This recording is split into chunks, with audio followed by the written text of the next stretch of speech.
اب سنیے اس آیت کے متعلق ایک اور سوال. لاہور سے ہماری ایک عزیزہ ہیں، انہوں نے مجھے چند دن ہوئے خط لکھا تھا، مجھے کل پرسوں ملا ہے. وہ اس میں لکھا ہے کہ یہاں ایک نوجوان ہیں جو بہت ہی ذہین ہے اللہ کے فضل سے، اور یہاں بیٹھے وہ بیرونی یونیورسٹیوں کے ساتھ منسلک ہونے والے امتحان دیتے ہیں. بعض امتحان ہوتے ہیں جو مثلا کیمبرج کے وہ لاہور میں بھی لیے جا رہے ہوتے ہیں، اور ساری دنیا میں اول آتے ہیں. ایسے ذہین نوجوان ہیں، اور جماعت احمدیہ کی تحقیق کر رہے ہیں، اور ان کو بالکل صاف سچائی نظر آ رہی ہے. وہ اپنی والدہ سے باتیں کرتے ہیں، کہتے ہیں دیکھو یہ تو ٹھیک ٹھاک صاف باتیں ہیں، کیوں ہم ان سے دور ہیں. پھر تو انہوں نے اس آیت کے ذکر پر شاید انہوں نے پڑھی جو ان کے سامنے ایک سوال اٹھایا. وہ کہتے ہیں کہ اس آیت میں جو یہ فرمایا گیا ہے، آپ کہتی ہیں، یعنی وہ بچی لکھ رہی ہیں مجھے کہ انہوں نے مجھ سے پوچھا کہ آنٹی آپ یہ کہتی ہیں کہ یہاں مراد حضرت صلی اللہ علیہ وآلہ وسلم کی بعثت ثانیہ ہے، آخرین منہم لما یلحقوا بہم، اور اس بعثت ثانیہ کو آپ امام مہدی قرار دے رہے ہیں. اس بچی نے اس طرح نہیں پیش کیا کہ گویا نعوذ باللہ عوام الناس جس طرح سمجھتے ہیں کہ محمد رسول اللہ صلی اللہ علیہ وسلم خود اتریں گے. بڑی عقل سے بات کی، سمجھ سے بات کی کہ اس آیت میں دراصل امام مہدی کے آنے کا ذکر ہے، اور امام مہدی کا چونکہ وہ کلیتاً ہدایت یافتہ ہوگا، مہدی کے اندر ہی ذلیت پائی جاتی ہے. جو شخص ہادی ہو وہ ہدایت دیتا ہے، جو مہدی ہو وہ ہدایت پاتا ہے. اسی لیے جو چاند سورج کی گواہی والی حدیث ہے، اس میں حضور اکرم صلی اللہ علیہ وسلم فرماتے ہیں اِنَّ لِمَهْدِيِّنَا، ہم سے ہدایت پانے والے مہدی کی یہ نشانیاں ہوں گی، جو ہماری ہدایت کے تابع اور غلامی کے نیچے ہوگا، جو ہمارا ہوگا. تو انہوں نے بڑی ذہانت سے اس کے سوال کے جواب میں، اس بچے کے پہلے ایک سوال کے جواب میں یہ کہا کہ قرآن کریم کی یہ آیت ہے جو مجھے دکھائی دے رہی ہے جس میں مہدی کا ذکر ہے. تو انہوں نے اس پر تعجب کیا، انہوں نے کہا کہ اس بات کی کچھ وضاحت ہو کہ وہ کون لوگ، کس طرح ذکر ہوا آخرین منہم لما یلحقوا بہم سے. تو کہتے ہیں ہم تو یہی سمجھتے ہیں اور ہمیں یہی سمجھایا جاتا ہے کہ مراد یہ ہے کہ حضرت محمد رسول اللہ ہی اولین کی طرف بھی مبعوث ہیں اور آخرین کی طرف بھی مبعوث ہیں، یعنی کوئی نیا نازل نہیں ہوگا. یہ تھا سوال اس بچے کا بالآخر. میں نے بحث کا پس منظر آپ کو دکھا دیا ہے، اب میں آپ کو اس کے متعلق سمجھاتا ہوں. بعض علماء آج کل اس آیت کے مضمون سے بچنے کے لیے یہی معنی پیش کرتے ہیں کہ سیدھی ساری بات ہے، اول کا بھی رسول آخر کا بھی رسول، بیچ میں لما یلحقوا بہم کی کیا بحث آئی، وہ ابھی تک ملے نہیں. اور یہ کیا ہوا کہ جو بیچ کے سارے بزرگ تھے سارے غائب، ان کی طرف مبعوث نہیں تھے. آپ تو اولین کی طرف بھی مبعوث، آخرین کی طرف مبعوث، اور قیامت تک آنے والے سب کی طرف مبعوث. تو آخرین کی جو بحث یہاں اٹھائی گئی ہے، اس کا یہ مطلب ہرگز نہیں ہے کہ یہی وہ رسول ہے جو اول کی طرف منسوب کے رسول ہے اور آخر کی طرف رسول ہے. آپ تو تمام جہانوں کے رسول ہیں. دوبارہ اس آیت کو پڑھیں، وہ مضمون سے نہیں نکلتا. میں اس کی تائید میں اب ایک اور بات کروں گا ابھی ٹھہر کے. والذی بعث فی الامیین رسولا منہم یتلو علیہم آیاتہ، وہی ہے جس نے امیین کی طرف رسول بھجوایا جو اس کی آیات ان پر تلاوت کرتا ہے اور ان کو پاک فرماتا ہے اور علم کتاب دیتا ہے اور حکمت کتاب دیتا ہے. وَإِن كَانُوا مِن قَبْلُ لَفِي ضَلَالٍ مُبِينٍ، اس سے پہلے وہ کھلی کھلی گمراہی میں تھے. وَآخَرِينَ مِنْهُمْ لَمَّا يَلْحَقُوا بِهِمْ، اور آخرین کی طرف بھی جو ابھی نہیں ملے. اس میں وہ سارے زمانوں کے رسالت کا ذکر نہیں ہے، وہ تو ہیں ہی سب جہانوں کا رسول، ہر زمانے کا رسول. آخرین کو کیوں چنا گیا ہے؟ ان معنوں میں چنا گیا ہے کہ آپ کی ایک مثالی بعثت، تمثیلی بعثت آخرین میں بھی ہونے والی تھی. فرمایا وہ هو العزیز الحکیم، وہ اللہ غالب، بزرگی والا اور حکمت والا ہے. پھر اس بات کی طرف اشارہ کر کے کہ یہ خاص بات ہے، فرماتا ہے ذالک فضل اللہ یؤتیہ من یشاء. یہ جو دوسری بات ہم کر رہے ہیں یہ ایک ایسا فضل ہے جسے چاہے گا اللہ دے گا. تم یہ نہیں کہہ سکتے اس کو دینا اس کو نہیں دینا. واللہ ذو الفضل العظیم، واللہ وہو الفضل. دیکھ لو واللہ مل جاتا ہے قرآن کریم کی سورہ جمعہ میں نکال لیں تاکہ وہ نہیں ذو الفضل العظیم کے ساتھ ہوا ہے یا واللہ. دیکھ لو لما یلو وهو العزیز الحکیم ذالک فضل اللہ یؤتیہ من یشاء واللہ ذو الفضل. واللہ ٹھیک ہے، یؤتیہ من یشاء واللہ ذو الفضل العظیم، اور اللہ بہت بڑے فضلوں والا ہے. اب سوال یہ ہے کہ جب یہ آیت نازل ہوئی بخاری شریف میں اس کا کیا قصہ بیان ہے، کیا واقعہ ہوا، کیسے ہوا، اور صحابہ نے کیا سمجھا؟ صحابہ نے یہی سمجھا کہ کسی بعثت کا ذکر ہو رہا ہے اور رسول کریم صلی اللہ علیہ وآلہ وسلم ہی دوبارہ مبعوث ہوں گے، اور ان کو تعجب ہوا کہ وہ کون لوگ ہوں گے. اگر ساری دنیا کے اول آخر اس طرح اس محاورے میں بات ہوئی ہوتی تو کسی تعجب کی ضرورت ہی کوئی نہیں تھی، سب جانتے تھے، یہی ان کا ایمان تھا. لیکن بخاری شریف میں حدیث ہے کہ جب یہ آیت نازل ہوئی صحابہ حضور اکرم کے گرد بیٹھے ہوئے تھے. آپ نے جب اس کی تلاوت فرمائی تو ایک صحابی نے سوال کیا کہ وہ کون لوگ ہوں گے. لوگوں کا پوچھا، کیونکہ یہاں ان کا ہی ذکر چلا ان کانوا من قبل لفی ضلال مبین. یہ نہیں پوچھا کہ آپ دوبارہ آئیں گے یا کیا قصہ ہے. حالانکہ اس آیت سے یہ بحث اٹھنی چاہیے تھی کہ یا رسول اللہ آپ تو اولین اور آخرین کے ہیں ہی، تو آپ کے دوبارہ آنے کا کیوں ذکر ہے، اور وہ کون لوگ ہیں جن کی نسبت کے ساتھ آپ کو دوبارہ لانے کی بات کی جا رہی ہے. اس کو انہوں نے سمجھا کہ واقعتاً یہی ہوگا، آپ ہی نے آ جانا ہے. مگر تعجب سے یہ تھا کہ وہ آدمی کون ہے. اگر سارا زمانہ تھا تو یہ پوچھنے کا کیا مطلب تھا وہ کون ہے، سارا زمانہ تھا.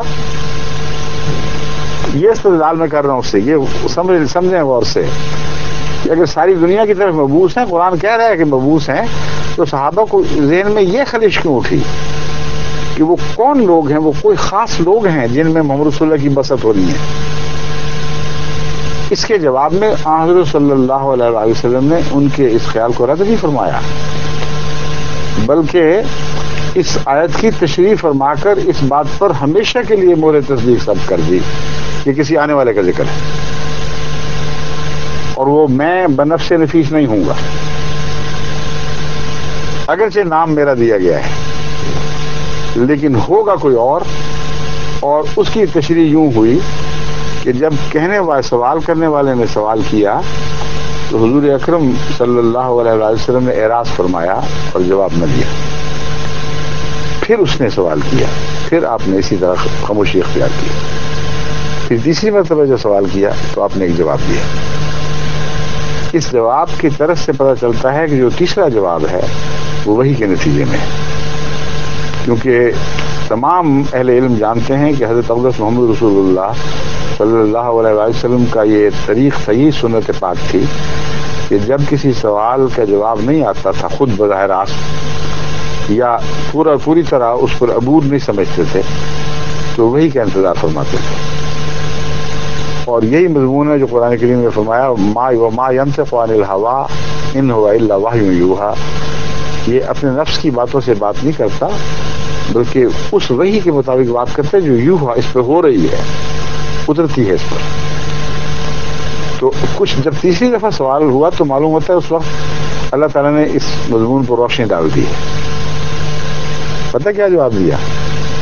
یہ نہیں کہا کہ میں تو سب کی طرف ہوں ہی، یہی مراد ہے، ان لوگوں کی کیا بات کر رہے ہیں.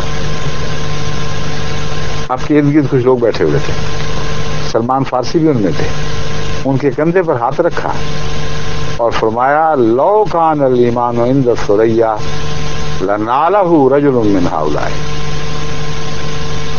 رجال من ہؤلاء آتا ہے اور پھر رجل بھی آتا ہے، دونوں آتے ہیں.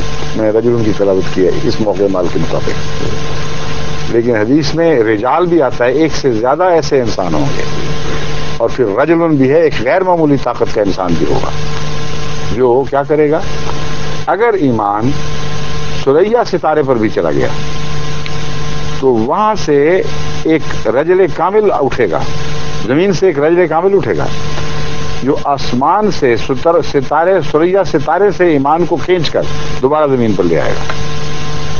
اور رجال کے معنی یہ ہوں گے کہ پھر وہ اور اس کے ساتھی، جیسے فرمایا محمد رسول اللہ والذین معہ، اس کے ساتھ اور بھی ایسے ہوں گے خدمت کرنے والے جو ایمان کو تقویت دینے والے ہوں گے، جو آسمان سے ایمان کھینچ کر زمین پر اتارنے والے ہوں گے۔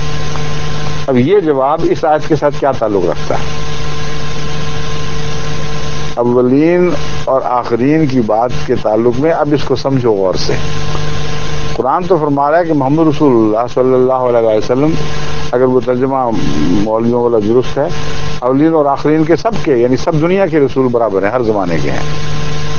تو اس سوال کا پھر کیا موقع، وہ کون لوگ ہوں گے؟ سارا زمانہ مسلسل چل رہا ہے، سارے جہان کے، چینی، جاپانی، ترکی، انگلستانی، یورپ کے ہوں یا امریکہ کے ہوں، شمال کے ہوں یا جنوب کے ہوں، تمام تر محمد رسول اللہ صلی اللہ علیہ وسلم کی امت بنا دیے گئے ہیں، ان معنوں میں کہ امت بنانے کے لیے پیدا کیے جا رہے ہیں، ان کو کوئی حق نہیں اس امت سے ہٹ کر کسی اور امت کی پیروی کریں۔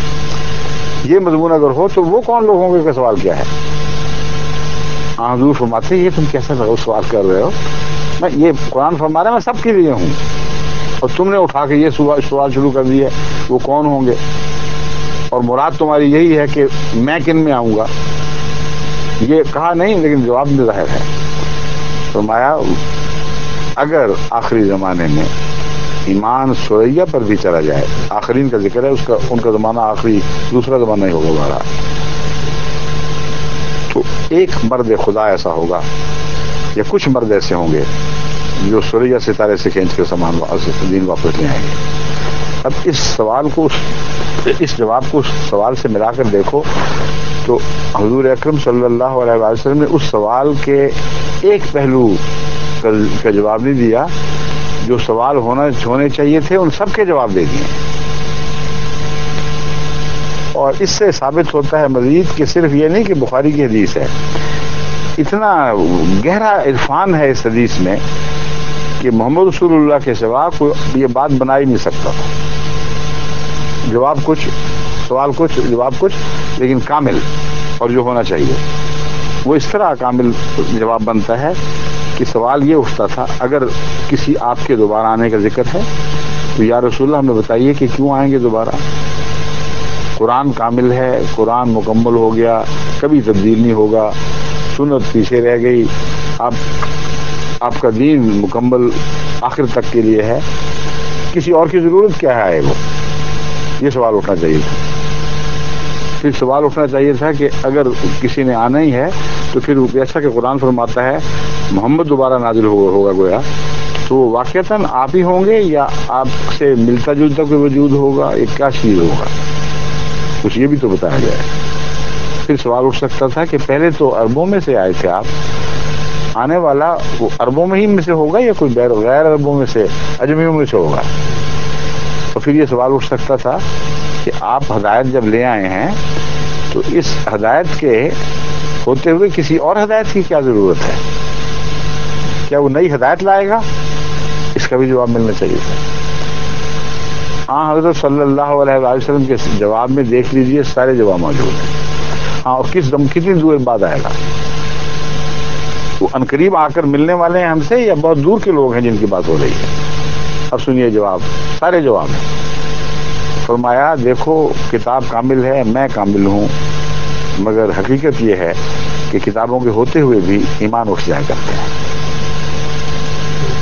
جیسا کہ قرآن آپ کی حدیث سے ثابت ہے، دوسری حدیث سے سیاتی علی الناس زمان لا یبقى من الاسلام الا اسمه ولا یبقى من القرآن الا رسمه۔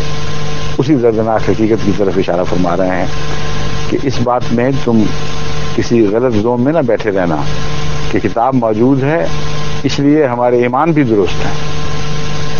ایمان کی درستی دل کے یعنی گویا ان کا پڑھنا نہ پڑھنے کے برابر ہے. ان کی تلاوت گویا کہ کوئی حیثیت نہیں رکھتی کیونکہ ان کو سمجھ کچھ نہیں آتی, ان کے دلوں میں نہیں ڈوبتی, ان کے اعمال میں پاک تبدیلیاں نہیں پیدا کرتی. یہ مضمون ہے, تو اسی کی طرف اشارہ ہے. تو جب جس کو اسلام نام کا ہو, جس کا قرآن صرف تحریر کے لیے رہ جائے, اس کو نور خدا اور ایمان کہاں سے نصیب ہوگا؟ فرمایا ایسا زمانہ آنے والا ہے. جب وہ زمانہ آئے گا تو آنے والا چاہیے, کیونکہ میں موجود, میری کتاب موجود, میں ایک زندہ نبی اپنی برکتوں کے لحاظ سے, اپنے فیوز کے لحاظ سے, ان سب باتوں کے ہوتے ہوئے جب دنیا ایمان سے پھر جائے گی تو کوئی آئے گا تو واپس آئے گی. بہت گہرا حکمت کا کلام ہے. فرماتے ہیں کہ تم جو مجھے دیکھ رہے ہو, میری موجودگی کی وجہ سے تم میں سب نور ہے. میرا فیض جاری رہے گا, لیکن اگر میں ذاتی طور پر تربیت خود نہ کر رہا ہوں تو مجھ سے زمانہ جتنا دور ہٹے گا اتنا ہی اس میں خرابیاں پیدا ہوں گی. اسی لیے مجدد کی پیشگوئی فرمائی کہ ہر صدی کے سر پہ مجدد آئیں گے. لیکن یہ جو آخری ہے جس کی بات فرما رہے ہیں, کہتے ہیں وہ بہت عظیم شان مجدد ہوگا. وہ ایسا ہوگا کہ گویا اس زمانے میں ایمان ہی اٹھ چکا ہے اور وہ آسمان سے باتیں کرتا ہوگا, وہ آسمان سے ایمان کو کھینچ کے واپس لائے گا. اس لیے اس کو یہ نام دیا گیا ہے, یہ مراد ہے. اور زمانہ بھی بتا دیا, کیونکہ یہ وہم و گمان بھی نہیں کیا جا سکتا کہ آن حضور صلی اللہ علیہ وآلہ وسلم کے وصال کے مان بعد ایسا اندھیرا چھا جائے کہ روشنی کی کوئی رمق دکھائی نہ دے. اس نقشے کے مطابق بڑا اندھیرا ہے. تو ایسا ہوگا, اس وقت آئے گا جب کہ ایمان سریا پر جا چکا ہوگا, زمین کے پاس ہی نہیں بیٹھا ہوگا. یعنی آسمانی نور آسمان کی طرف اٹھ جائے گا, وہ اسے اتار کر واپس لائے گا. تو بہت دیر کی بات ہے, دور کے زمانے کی بات ہو رہی ہے. تو آخرین سے مراد وہ دوسرے لوگ, وہ دوسری قوم جو بہت بعد میں آنے والی ہے. یہ بیان فرمانے کے بعد ایک سوال حل طرف رہ جاتا تھا, یا رسول اللہ یہ تو سمجھ آ گئی کہ آنے والا ایک ہے, کہ ایک سے زیادہ وجود ہیں جن کا ذکر اس آیت میں مل رہا ہے, وہ بعد کے لوگ ہیں جو ہم سے نہیں ملے. مگر یہ فرمائیے کہ وہ عربوں میں ہی ہم سے ہوں گے یا اور ہوں گے کچھ؟ سارے عرب تھے بیٹھے ہوئے. ایک غیر عرب کا کندھا تھا جو سلمان فارسی کا تھا. آپ کا دست مبارک اس غیر عرب کندھے پر پڑتا ہے اور فرماتے ہیں کہ لَنَالَهُ رَجُلٌ مِّنْ هَٰؤُلَاءِ, ان لوگوں میں سے, یعنی غیر عربوں میں سے, اجمیوں میں سے وہ وجود ہوگا. اہل فارس بھی ترجمہ کیا جاتا ہے اس کا, اس کو کوئی غلط کہنے کا حق نہیں رکھتا, مگر میں اسے زیادہ وسیع تقسیم میں دیکھ رہا ہوں. ایک طرف عرب ہیں جن کو خدا نے ساری دنیا کی سب سے بڑی نعمت عطا کر دی, سارے زمانوں کی, اور سب سے بڑا فضل عطا فرما دیا. اب باقی دنیا کو خدا ہمیشہ محروم ہی رکھے گا یا غلام باہر سے پیدا کر دے گا؟ اگر اسے صرف اہل فارس کی طرف منسوب کرو, اس کی طرف, ان کی طرف منسوب کرنے کی وجوہات موجود ہیں, مگر بعض دفعہ ایک تفسیر کے علاوہ اور بھی تفسیریں ہوتی ہیں. میرے نزدیک اس اہل فارس میں سے پیدا کرنے کی وجہ یہ نہیں ہے کہ صرف فارس کی کوئی عزت ہے یا ایران کی عزت ہے. اس کا ایک وسیع تر مفہوم یہ ہے کہ اہل فارس میں پیدا کر کے میں نے عجم کا شکوہ بھی دور کر دیا, کہ وہ خدا جو دوبارہ انعام کرنے والا ہے وہ صرف عرب کے ساتھ محدود نہیں رکھے گا. اور اس مضمون کی تائید قرآن کریم کی اس آیت کا آخری ٹکڑا کرتا ہے, ذالک فضل اللہ یؤتیہ من یشاء واللہ ذو الفضل العظیم. یہ اللہ کا فضل ہے, جسے چاہتا ہے دیتا ہے, جسے چاہے گا دے گا, کوئی نہیں جو اس کے ہاتھ رکھ سکے. تو عجم کی پیشگوئی اگر نہ ہوتی تو سلمان فارسی کے سوا کوئی عرب کندھا وہاں موجود نہیں تھا, سارے وہی تھے. اتنی واضح پیشگوئی ہے. اب رہا سوال کہ اسے امام مہدی کو نہ فرمایا. محمد اور مہدی میں صرف یہ فرق ہے کہ کہ ایک آقا اور دوسرا کامل غلام، ایک استاد اور دوسرا کامل شاگرد، ایک وہ جس نے خدا سے فیض پایا اور ایک وہ جس نے محمد رسول اللہ سے سب کچھ سیکھا جو خدا کا دیا ہوا تھا. تو ان معنوں میں مہدی کے سوا کوئی اور ترجمہ اس کا ہو ہی نہیں سکتا. اس لیے اس بچی نے جو ترجمہ کیا بالکل درست کیا ہے. وجہ یہ ہے کہ حدیثوں میں تو امام مہدی کا ذکر ملتا ہے اور مسیح کا ذکر ملتا ہے. اگر یہ ذکر ان دو کے علاوہ ہے تو تیسرا کون ہے؟ پھر ہو ہی نہیں سکتا، عقلاً ناممکن ہے. صرف یہی اعتراض حل نہیں ہوتا، ایک اور بھی حل ہو جاتا ہے. کیونکہ حدیث لوگ پوچھتے ہیں کہ قرآن میں کہاں ذکر ہے مہدی کا. اس ذہین بچے کو شاید یہ بھی خیال آئے، اسی لیے پوچھا بھی ہوگا تمہیں، قرآن میں کہاں ذکر ہے؟ تو قرآن میں ذکر ہے اور یہاں ہے، اور اگر یہاں نہیں ہے تو پھر ایک اور شخص کا ذکر ہے. دو نام تو ابھی ہضم نہیں ہو رہا تم لوگوں کو، وہ تو ایک فتنہ بنا ہوا ہے. ایک تیسرا بھی لا کھڑا کرو گے ساتھ، پھر بتاؤ کون ہے، کہاں ہے، اس کی علامتیں کہاں ہیں. اور یہ عجیب بات ہے کہ قرآن میں کھلم کھلا ذکر، ایک حدیث روشنی ڈال رہی ہے کہ بہت بڑا وجود آنے والا ہے، اور ساری حدیثیں اس کے ذکر سے خاموش ہیں، اس کی علامتیں نہیں بتاتی. اس لیے دراصل حضرت امام مہدی کی جو پیشگوئی ہے اس کا اسی آیت کریمہ سے تعلق ہے، اسی کی آیت کے اندر اس کی بنیادیں ہیں. اور اللہ تعالیٰ کے فضل کے ساتھ آپ دیکھیں گے کہ اسی انشاءاللہ تعالیٰ آہستہ آہستہ دنیا پہ کھلتا چلا جائے گا. اب تو ترقی اور فتح کے دن قریب آ چکے ہیں، ان کی قدموں کی چاپ دنیا سن رہی ہے. یہ باتیں تو پھیلنی ہیں. اب غلط فہمیاں جو مولویوں نے پھیلائی تھیں، اللہ تعالیٰ توفیق عطا فرما رہا ہے کہ ہم براہ راست ان کے جواب دنیا تک پہنچا رہے ہیں. اور جیسا کہ میں نے پہلے اظہار کیا تھا، مجھے کامل یقین ہے کہ پاکستان کے لوگوں میں سعادت ہے اور یہ طاقت موجود ہے کہ اگر وہ حق کو قبول کریں تو ساری دنیا میں انقلاب برپا کریں. ورنہ آخرین میں چننے کے لیے اس ہندو پاکستان ملک سے کو نہ چنا جاتا. عربوں سے چنا تو ثابت کر دیا کہ وارے عربوں، تم میں سے چنا اور ٹھیک چنا. جو سب سے ذلیل نظر آتے تھے، جو سب سے زیادہ جاہل نظر آتے تھے، ان کانوا من قبل لفی ضلال مبین، ان کی باتیں جہالت کی ماضی کے قصے بن گئے، تاریخ کا حصہ بن گئے. اور جب وہ روشن ہوئے تو ایسے دن کی طرح روشن ہوئے کہ ہر اندھیرے کو انہوں نے روشن کر کے دکھا دیا. یہ ہے پہلے خدا کے چناؤ کی درستی یا صحیح ہونا یا اس کے برمحل ہونے کا ثبوت. عربوں نے اپنی قربانیوں سے اور دنیا میں دین کو پھیلا کر سچ کر دکھایا کہ اللہ کا انتخاب خوب انتخاب تھا. تو اس لحاظ سے جب لوگ کہتے ہیں پاکستان برباد ہو گیا، یہ ہو گیا، گند ہو گیا، نظر تو یہی آتا ہے، تکلیف بہت ہوتی ہے. لیکن یہ کہنا درست نہیں ہے کہ اس قوم کا اندرونہ کلیتاً بگڑ چکا ہے. عرب کو بھی جو جاہل خدا کہتا تھا، اس رسول اللہ صلی اللہ علیہ وسلم کے زمانے سے پہلے جاہل کہہ کر بات کی جاتی تھی. اسی زمانہ جاہلیت آج تک کہا جاتا ہے. اور اس زمانہ جاہلیت سے جو روشنیوں کے چاند سورج طلوع ہوئے ہیں، جو ستارے نکلے ہیں، قیامت تک کے لیے دنیا کو روشن کرنے کے لیے انہوں نے نور اکٹھے کیے. تو اللہ تعالیٰ نے جب دوبارہ کسی قوم کو اپنے فضلوں کے لیے چنا ہے تو میں تصور بھی نہیں کر سکتا کہ ان کے متعلق یہ کیسے سوچوں کہ ان کا باطن اندر تک گندا اور وہ اس قابل ہی نہیں ہے کہ نور ہدایت کو سمجھیں. اگر اس قابل نہ ہوتے تو اتنے 10-12 سال کے ظلم کو اس طرح ہنسی خوشی سے برداشت کرتے.